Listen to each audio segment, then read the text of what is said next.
Assalamualaikum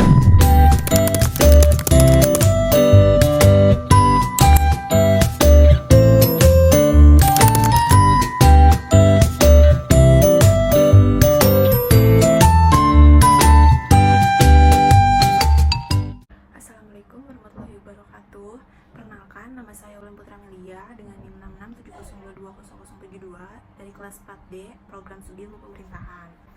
Adapun maksud dari video ini yaitu ditujukan untuk memenuhi salah satu tugas UTS ekonomi politik mengenai tema perbandingan sistem ekonomi dan politik antara Indonesia dan juga negara Kenya. Jadi di sini sebelum saya membahas mengenai perbandingan sistem ekonomi dan politik antara negara Indonesia dan Kenya, tentunya yang pasti lebih banyak perbedaannya karena ini merupakan perbandingan, maka terlebih dahulu saya akan membahas mengenai persamaan yang ada di dalam kedua negara tersebut, baik di negara Indonesia maupun di negara Kenya, yaitu dari sistem pemerintahannya, sistem politiknya maupun sistem hukum Islam yang berlaku di kedua negara tersebut. Jadi yang pertama, negara Indonesia dan negara Kenya ini ternyata sama-sama negara dengan berbentuk kesatuan, karena memang negara tersebut ini hanya terdiri dari satu negara saja, tidak terdiri dari negara-negara bagian. Selanjutnya yang kedua, yaitu ternyata Indonesia dan negara Kenya ini sama-sama menganut bentuk sistem pemerintahan presidensil, yang dimana keduanya juga ini menganut sistem demokrasi.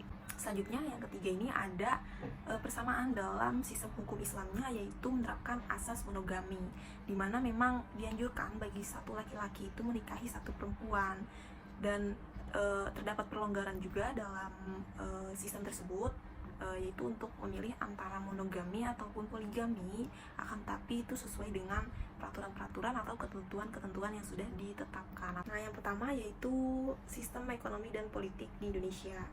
Jadi di negara Indonesia ini menganut sistem ekonomi campuran atau yang disebut juga dengan sistem ekonomi Pancasila. Sistem ekonomi campuran ini merupakan sistem yaitu dengan memberikan peran kepada pasar untuk mengalokasikan sumber daya ekonomi, akan tapi dengan adanya intervensi pemerintah untuk mengatur sektor-sektor vital dalam pembangunan ekonomi yang berkelanjutan. Dan hal tersebut juga sudah tercantum dalam pasal 33 UUD 1945. Dan dalam menciptakan iklim persaingan berekonomi dan juga kompetisi berbisnis di Indonesia itu tidak dilakukan secara bebas lepas, melainkan persaingan tersebut dilakukan dengan terencana dan juga terkendali. Indonesia merupakan negara kesatuan republik yang dimana bentuk pemerintahannya itu presidensil, yaitu presiden sebagai kepala negara dan juga sebagai kepala pemerintahan. Dan Indonesia juga menganut sistem bikameral, yaitu 2 kamar.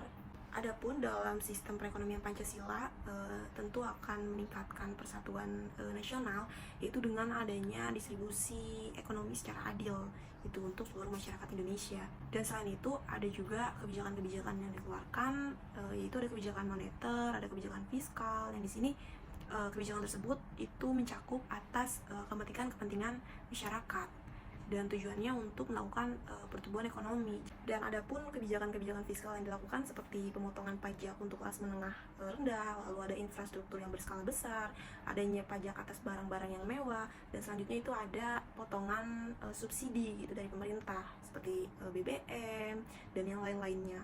Dan gaknya itu di sini kan pemerintah memiliki tugas dalam pemerataan fiskal, itu adanya pemerataan transfer daerah dari daerah yang kaya ke daerah yang miskin, dimana nanti agar keduanya itu tidak menciptakan ketimpangan sosial, dan agar kedua daerah tersebut ini memiliki kemampuan dalam layanan publik yang diberikan nanti.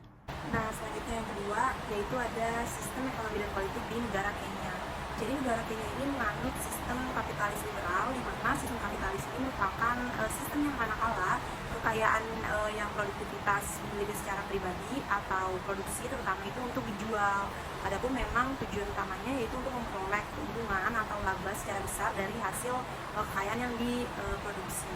Adapun dalam sistem politik atau pemerintahan negara Kenya, yaitu negara Kenya menganut sistem republik demokratis perwakilan presidensial, di mana presiden ini sebagai kepala negara dan juga presiden sebagai kepala pemerintahan. Dan ternyata di negara Kenya ini merupakan pusat ekonomi yang ada di Afrika Timur, dan hanya itu Kenya ini sebagai markas besar dari International Non-Governmental Organization dan juga sebagai magnet untuk menarik para turis asing untuk datang ke negara tersebut. Dan adapun pertanian ini sebagai sektor utama yang memajukan pertumbuhan ekonomi di Kenya, yaitu dengan hasil-hasil pertanian dan juga ternak seperti teh, kopi, susu, daging sapi, unggas, telur, dan lain-lain sebagainya. Nanti itu akan diekspor ke negara-negara luas seperti negara Belanda, Amerika Serikat, Pakistan, yang dimana itu akan memberikan pertumbuhan ekonomi bagi negara Kenya.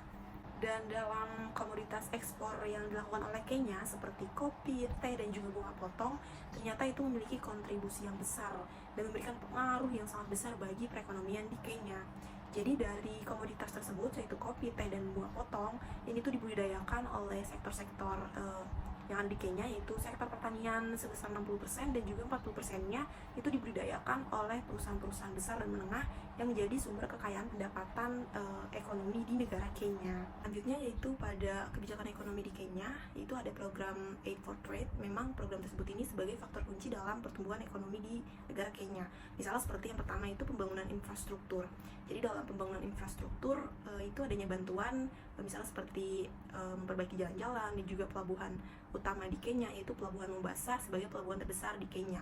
Selanjutnya yang kedua yaitu dari program tersebut itu ternyata dapat memberikan pengembangan dalam sektor pertanian, misalnya seperti memberikan pelatihan terhadap para petani, selanjutnya juga memberikan bantuan teknis dalam produktivitas yang nantinya itu akan mempengaruhi ekspor yang dilakukan. Jadi dengan adanya program tersebut meningkatkan kualitas perdagangan di Kenya, yang salah satunya itu meningkatkan kualitas ekspor, ya, dimana dengan meningkatnya kualitas ekspor nanti akan menambah pendapatan ekonomi di negara Kenya. Dan gak hanya itu, dengan adanya program tersebut ternyata itu membantu menciptakan lapangan pekerjaan yang baru, sehingga memang tujuan utamanya untuk kesejahteraan masyarakat, itu menambah pendapatan ekonomi masyarakat di Kenya.